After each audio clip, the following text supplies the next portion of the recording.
By 29, Amara had learned how to smile at questions without flinching. "So, when is it your turn? Any special person yet? You're such a good woman. How come you're still single?"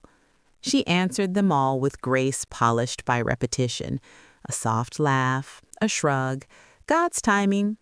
But some nights, when the house was quiet and the hum of the refrigerator was the only witness, the smile came off.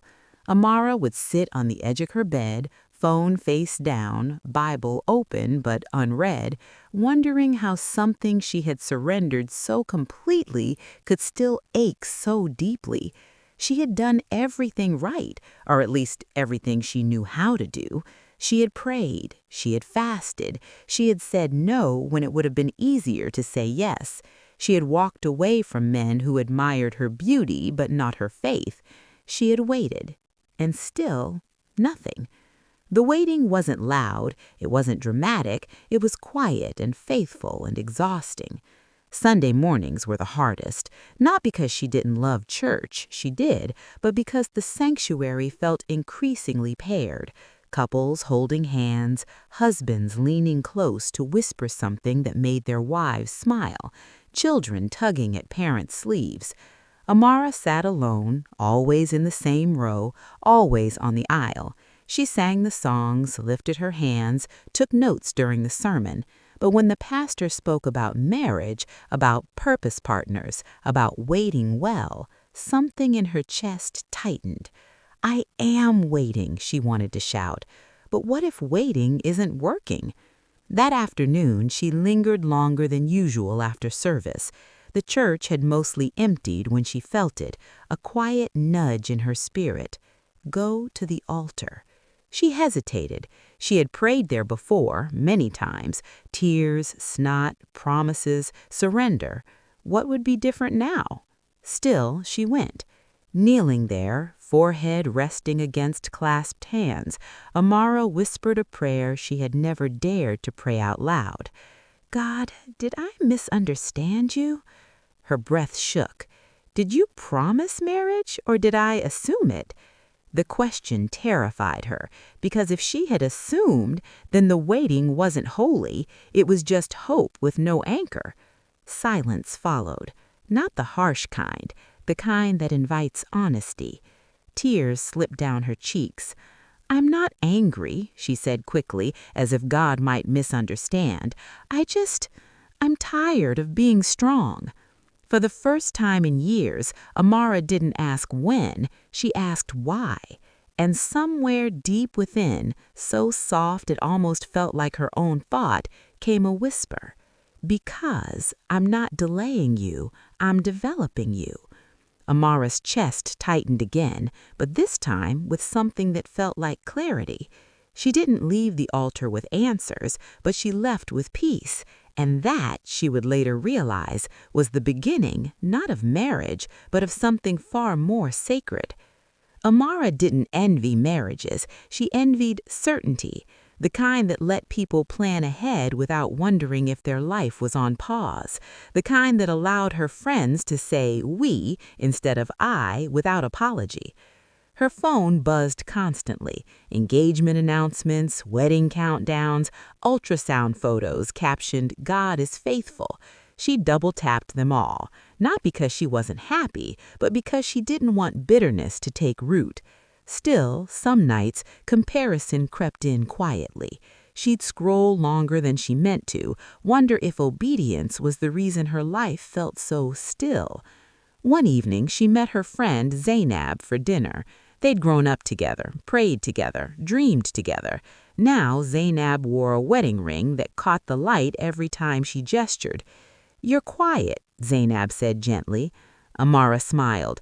"Just tired." Zainab studied her. "You know you don't have to pretend with me." The words cracked something open. "I'm doing everything I know how to do, and I'm scared that if I admit how lonely I am, it'll sound like I don't trust God." Zainab reached across the table. "Trusting God doesn't mean you stop wanting." That night, alone again, Amara prayed honestly. "God, I don't want to become hard while waiting." Almost immediately, a memory surfaced. Daniel. He had reappeared 3 weeks earlier, polite, attentive, emotionally available, and spiritually distant. He didn't mock her faith, he just didn't share it. "We don't have to agree on everything," he'd said. The words lingered, because compromise always arrives dressed as reason. That Friday, Daniel asked her to dinner again. Amara stared at her reflection when getting ready. This wasn't rebellion, it was exhaustion. At dinner, Daniel was charming, intentional, kind. He talked about the future, travel, shared spaces, stability, things Amara wanted. But when she mentioned church, he smiled vaguely, changed the subject. On the drive home, silence stretched. "You ever worry," he asked casually, "that you're waiting for something that might not come?" The question pierced deeper than he knew. She said nothing. That night, Amara knelt by her bed, heart pounding. "God," she whispered, "I don't want to idolize marriage, but I also don't want to make waiting my whole identity." She opened her Bible randomly, something she rarely did. Her eyes landed on the verse, "Do not awaken love before its time." She closed the book slowly. Waiting wasn't punishment, but settling would be. The next day, she called Daniel. "I can't keep seeing you," she said softly. "You're a good man, but you're not aligned with where my faith is headed." He sighed. "You're choosing uncertainty over something real." Amara's voice trembled but held. "I'm choosing obedience over fear." When the call ended, she cried, not because she doubted her decision, but because obedience often costs something immediately before it ever pays you back. She went to bed that night alone, but her spirit was intact, and heaven, unseen, took note. The weeks after Daniel were quieter than Amara expected. Not emptier, just still. No late-night conversations, no good morning texts, no wondering where things were headed. She told herself this was peace, but peace, she was learning, didn't always feel comforting at first. Sometimes it felt like exposure, like standing alone in a wide-open field with nothing to distract you from your own thoughts. Amara threw herself into routine. Work, gym, church, journaling. Waiting, she discovered, had layers. There was the waiting for marriage, and then there was the waiting within, the slow undoing of who she thought she needed to be in order to be chosen.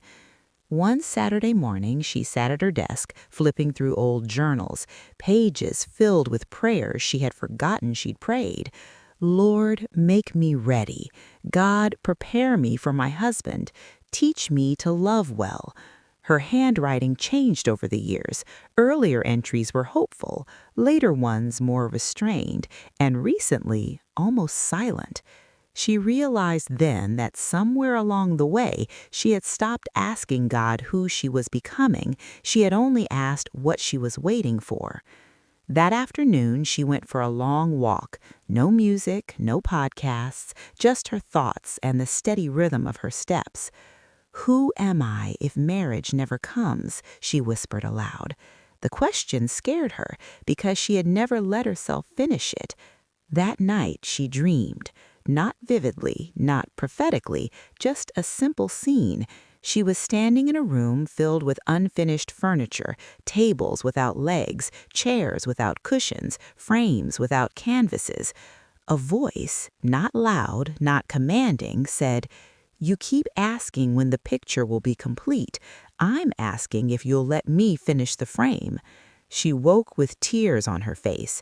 For the first time, Amara understood something crucial: marriage with a chapter, not the title. Days later, her pastor announced a new initiative at church, mentorship for young women navigating calling, career, and faith. They needed facilitators. Amara's heart stirred. She dismissed it immediately. "That's for married women," she thought, "women with something to show." But the thought returned, persistent, gentle. Apply. She argued with God quietly. Who am I to teach anyone about waiting? The answer came as clarity, not correction. Someone who has learned to stay. She applied. She was accepted. The first session was awkward. Women sat in a circle, different ages, different stories. One of them spoke first. "I thought marriage would fix my loneliness," the woman said softly. "Now I feel guilty for still feeling empty." Another added, "I'm afraid I waited too long and missed God." Amara felt something unlock in her chest. She didn't preach, she didn't advise, she just told the truth. "I don't have a ring, but I do have faith that's been tested in the waiting, and I'm learning that God isn't withholding, He's shaping." The room exhaled.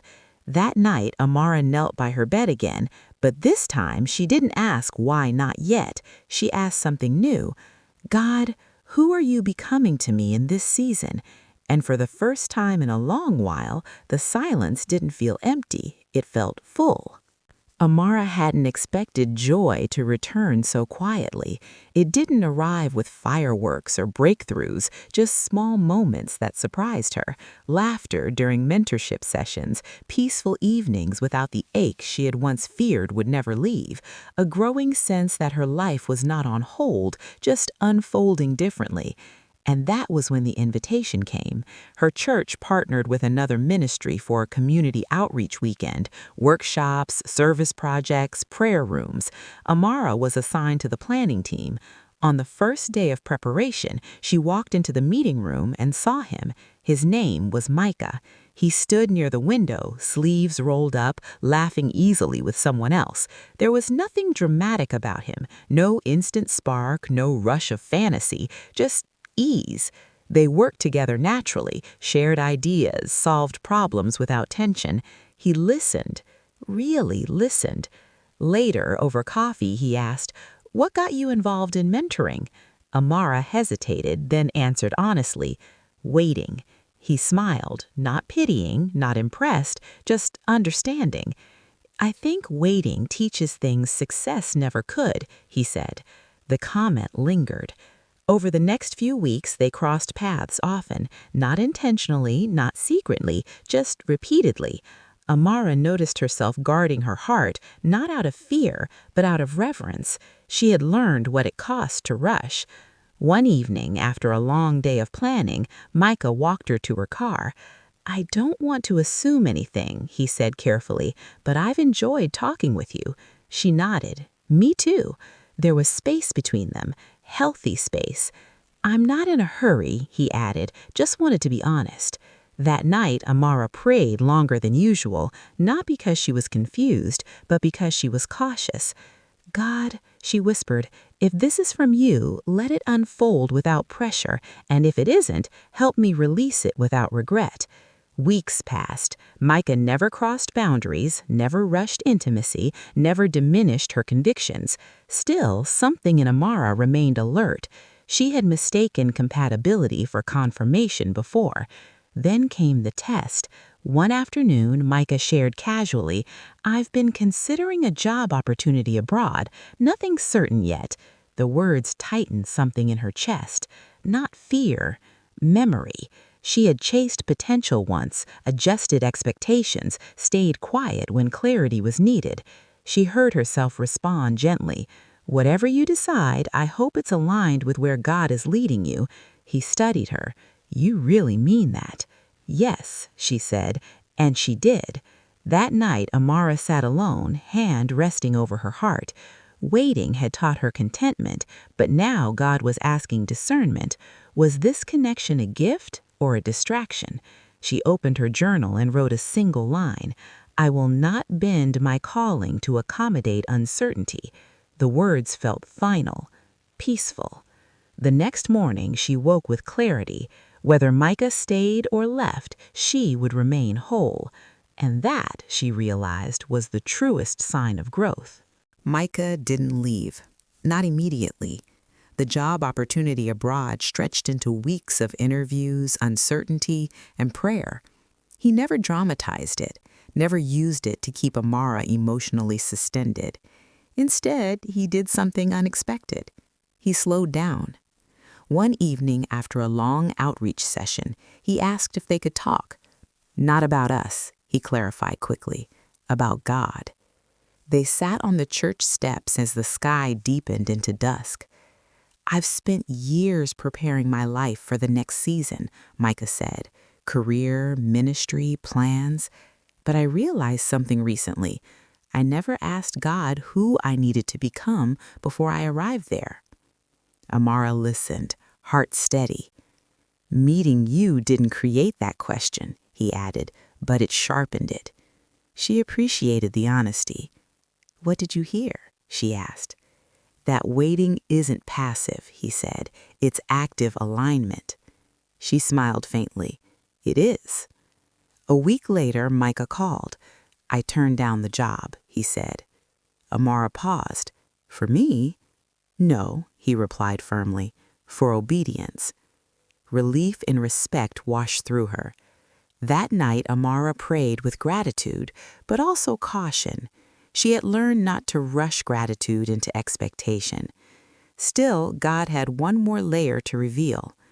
During a mentorship session, one of the women asked quietly, "How do you know when waiting is over?" Amara answered without thinking, "When obedience no longer costs peace." The word surprised her because suddenly this season didn't feel tense. It felt settled.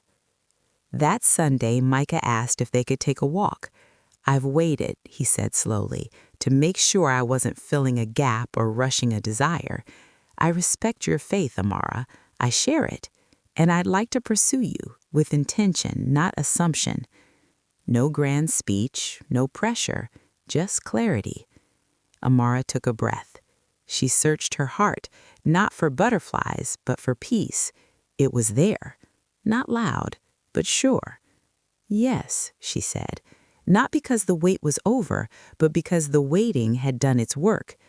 They prayed together that night, not for speed, but for stewardship, of hearts, of timing, of trust. Marriage was no longer a finish line. It was a possibility, held gently in God's hands. And that, Amara realized, was the difference between longing and readiness. Nothing changed overnight.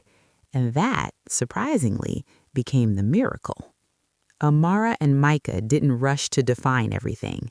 They prayed, talked, learned each other slowly, intentionally, without urgency pretending to be faith.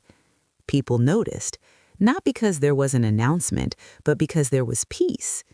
During one mentorship session, a young woman lingered after everyone else left. "I thought something was wrong with me because I was still single," she confessed. "But hearing your story, it makes the waiting feel holy." Amara swallowed emotion. "It is holy," she said softly, "not because it's easy, but because God meets us there." Weeks later, the church held a small testimony night. Amara hadn't planned to speak, but her name was called. Standing there, she didn't talk about Micah. She talked about identity. "I used to think delayed marriage meant delayed purpose," she said. "But God showed me that waiting doesn't pause your life, it prepares it." The room was quiet. Afterward, women hugged her. Some cried. Some whispered thank you like a confession. Micah stood at the back watching, not possessively, not proudly, gratefully. One evening, as they sat together in comfortable silence, he spoke. "I'm glad I didn't meet you earlier," he said. She raised an eyebrow. "Oh." "I wouldn't have been ready," he admitted, "and you might have shrunk yourself to fit my uncertainty." She smiled. God's timing protects more than it delays. They prayed together, hands clasped, not asking for a ring, a date, or a timeline, just wisdom. One night, alone again, Amara journaled. "The wait didn't end me, it refined me. It taught me to belong to God before belonging to anyone else. Whether marriage came quickly or slowly now didn't matter. She had already received the gift, peace, and the certainty that God had never forgotten her."